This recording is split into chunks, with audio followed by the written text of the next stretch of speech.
What is going on, young One Piece world? It is your boy, Soge Kami, the king, the god. And I'm here to talk about One Piece chapter 1083. We are finally getting into the thick of it. What is going on in Marijua? What happened 1 month ago during the siege, during the reverie? Once again, I'd like to take this moment to ask everybody to like, make a comment down in this comment section, and subscribe to the channel. I'd really appreciate that. So let's get going. Let's get going with the chapter real quick. This chapter basically starts off from where 1082 left off. It's going to be Sabo talking to Dragon about the Revolutionary Army and how their siege went. And the chapter stays here for the entire time. It stays basically on that point, just lets us go, and it ends with a flashback.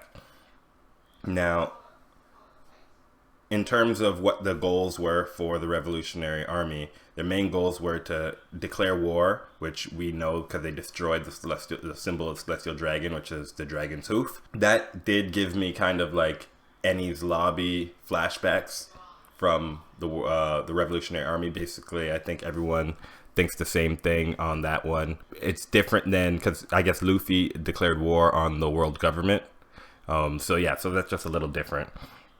Their second goal was to free the slaves in Kuma, which they did as well. And then there was a part about destroying the food storage. So trying to basically turn it into a battle of attrition for the world government and the Celestial Dragons. The Celestial Dragons will be getting hungry sometime soon, and then maybe descending and making their way down. Big thing was revealed by Dragon in this chapter. I feel like everyone's talking about it, but it is the inclusion of a new power. Basically, the Gorosei have their own army called the God's Knights.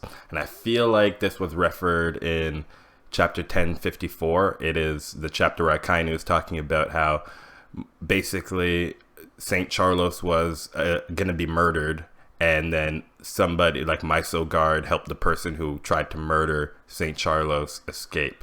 So we see St. Charlos in this chapter. He's riding Kuma, and Sabo is watching him. So I feel like it is to be assumed that Sabo was going to murder St. Charlos and Miso Guard helped Sabo escape. What we need to know is, at what point does Sabo see somebody sitting on the throne that no one's supposed to be sitting on, the empty throne?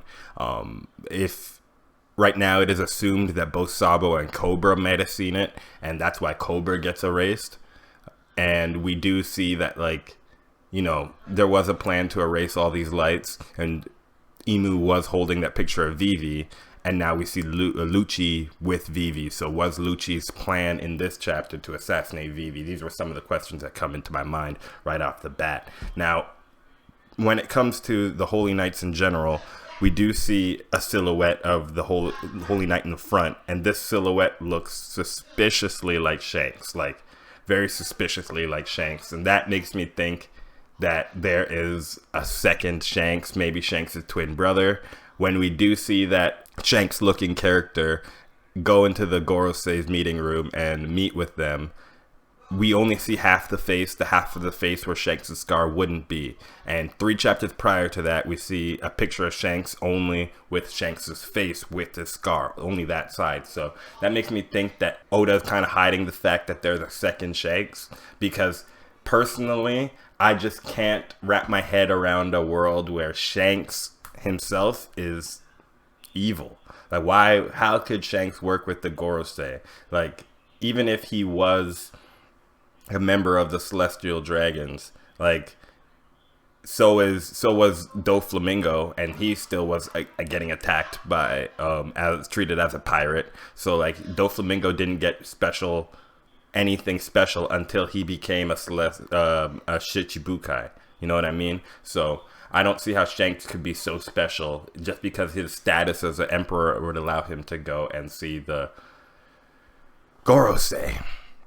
So I just can't wrap my head around that. I just feel like the only way that this makes sense is if Shanks has a twin or some type of clone that works for the world government. Shanks being evil, it just doesn't make sense to me. I feel like this makes a lot more sense, and I like that Oda set this up hundreds of chapters prior to revealing it. So it wouldn't make sense in my mind to see Shanks like always cheering Luffy on just so that he can turn around and be like, oh yeah, Luffy, I'm actually an agent for the world government. No, that doesn't make sense at all to me. I just can't wrap my head around that. So let me know what you guys think about that. We do see a couple bits of battle in this one. We see basically the captains of the Revolutionary Army, Morley fighting Ryokyugu, and then Fujitora fighting Karasu. So these are like some interesting matches. Basically, it's told to us that the admirals can't really fight on their full strength because of the citizens, the Celestial Dragons on Mary Joa, so they don't want them to get injured. And so that basically gives the Revolutionary Army an advantage in this fight. Cool, pretty cool stuff, but we already know how this turns out. The Revolutionary Army gets away with basically all of their missions accomplished. My main question is, if there are these holy knights who are supposed to protect the Celestial Dragons, why didn't they intervene in this fight? So what else could it be have done? That also makes me think that maybe the Holy Knight, like Sabo had to deal with all of the Holy Knights. Maybe. I'm not sure. And I'm curious about how, if Bonnie was there as well to have seen, you know, this person sit on the empty throne, because Bonnie does mention that she has to tell him about Sabo. So what is it that Sabo saw? Maybe she saw that Sabo didn't kill Cobra. She saw who actually killed Cobra. And she saw that maybe Sabo got away with Kuma. Lastly, that comes to my mind is about Kuma, in fact. And the fact that Kuma has, you know, started ascending to the red line again. Or ascending the red line to get to Mary Joa again. So, like, makes me think, what is it that Kuma could be after? Is this in relation to the story that's being told right now? Is this being in relation to the story of this giant robot? How is this information important to the plot on Egghead, what's going on right now? Because I feel like you have to tie this all together as to why we're being told. Think about back in Wano when we learned the story of Odin, and how that story of Odin tied together the tragedy that happened in like the One Piece story of Wano, basically, and how everything kind of Odin's efforts kind of led to this revolution that happened 20 years later. So what is the efforts of Kuma? What is the efforts of this giant robot of the past leading to the story happening in Egghead right now?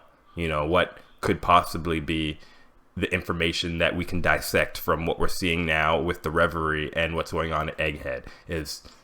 Could something involving Vegapunk be going on in Egghead too? Was Vegapunk at the Reverie?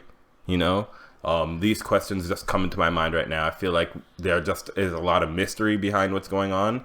And there were some other things that happened. CP9 made an appearance, and it was like the rest of CP9. So we saw Kaku and Lucci over in Egghead, and now we're seeing like Jabra and Bluno and you know, the rest of the guys basically not doing anything, not helping. They're just standing around commentating the situation like old school Dragon Ball. So that is an interesting thing to see.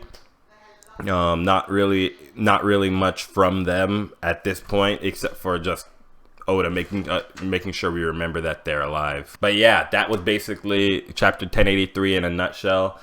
Not too much to go. Well, there's a lot to go on, but not too much happening that isn't just speculation station. We just need to get to that next chapter. This chapter has me like foaming, frothing at the mouth for what comes next. I feel like the Emu reveal, information about Emu, this information about Shanks, all these characters that are being thrown in our face and we're being reminded of constantly in these chapters. All this information is just overloading our minds right now. So we just need to get to 1084. I expect to see stuff from Bonnie in 1084, Kuma, these revolutionary characters, maybe the end of Cobra's story. I don't know how many more chapters we will get with Cobra.